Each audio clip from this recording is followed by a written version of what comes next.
6 years of marriage, and I'm finally pregnant. My husband is an alpha. To give him an heir, I had gone through countless rounds of ovulation shots, swallowed all sorts of herbal concoctions made by witch doctors, and even been forced to insert some strange things into my private parts. But now, it's worked. I planned a romantic road trip, hoping to surprise him when we got to the resort. Of course, he insisted we bring Kelly along. Kelly is his beta, beautiful, tough, and a bit of a warrior. The heat was unbearable, so I went to the trunk to grab a soda from the small cooler, but Kelly accused me of trying to smash her with it. Apologize to Kelly, my husband ordered firmly. No. I didn't do anything. I protested. So, they both dumped me in the middle of nowhere. It took everything I had to escape the 3 rogues who were after me. But when I finally made it back to the hotel, I found Kelly on top of my husband. Anna, you can't have children. Kelly just wanted to help us have one, he said shamelessly. What's wrong, Kelly? Adam rushed over, helping Kelly up after she had fallen.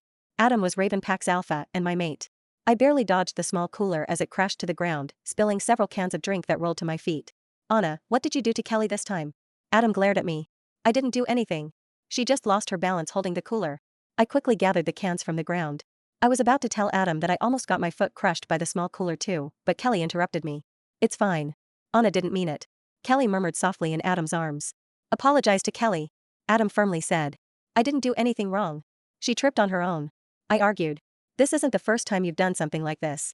You put almonds in Kelly's milk last month, even though you know she's allergic to them. I already explained that I didn't know she was allergic to almonds. Stop lying. Since you won't apologize, you can stay here and think about it. Adam snapped, guiding Kelly to the passenger seat, the seat that should have been mine. Just as I was about to open the back door, Adam walked over and shut it. Apologize first, I didn't do anything. He slammed the door shut and hit the gas. I looked at Kelly, who smirked back at me. The exhaust from the Jeep hit me hard as it sped off. Wait, Adam. I yelled after him. I'm pregnant. I was pregnant. Since Adam marked me when I was 18, he had been pushing for me to have an heir. But for the past 6 years, I hadn't gotten pregnant.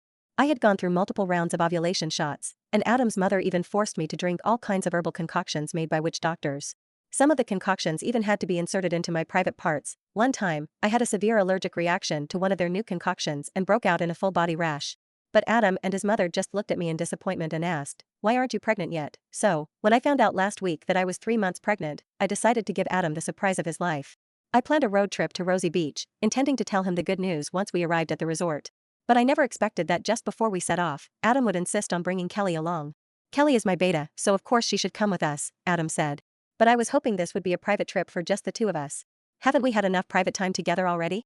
Besides, Kelly can protect you, Adam said as he loaded Kelly's suitcase into the trunk. Enough. I've made my decision, Anna, thank you for organizing this. I'm really excited about going to Rosie Beach. Kelly hugged me, the strong scent of roses almost suffocating me. I forced a smile and nodded, resigning myself to the 3 of us going together.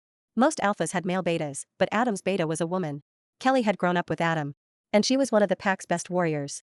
Unlike me, she always wore her hair in a high ponytail, and dressed in tight clothes that showed off her toned figure. I couldn't shake the feeling that they were too close, but Adam always accused me of being paranoid and jealous. The trip already felt off with the 3 of us going, and things only got worse when they abandoned me in the middle of nowhere. Watching the car disappear, I sat on a small cooler, hoping to catch a ride with anyone passing by. The nearest town was over 20 miles away. I waited for nearly an hour as dusk began to settle, but not a single car passed by. I felt my frustration build as time passed. I wouldn't call Adam. Kelly was the one who was careless, so why should I apologize? Just then, I heard movement coming from the woods beside the road, and a horrible stench hit my nose. Who's there? I stood up warily. 3 tall figures stepped out of the trees. They were all rogues. What do you want? I gripped a glass soda bottle. I could feel their malicious intent. What do you think? One of them leered at me, scanning me up and down with a perverted look. I quickly pulled out my phone, my hands shaking as I dialed Adam's number. It rang once. Twice. Then the call dropped. Adam had rejected my call. The 3 rogues moved closer, and I instinctively took a step back. I don't think anyone's coming to save you, the one in the middle mocked. This one's mine, the rogue on the left said. No, I called dibs. This one's perfect for me, the rogue on the right sneered as he licked his lips. Get away from me. I shouted. In a panic, I hurled the bottle at the closest rogue. The bottle hit him square in the face, and he let out an enraged growl. I bolted into the trees, sprinting as fast as I could. Branches whipped at my face, and I could hear their angry shouts echoing behind me.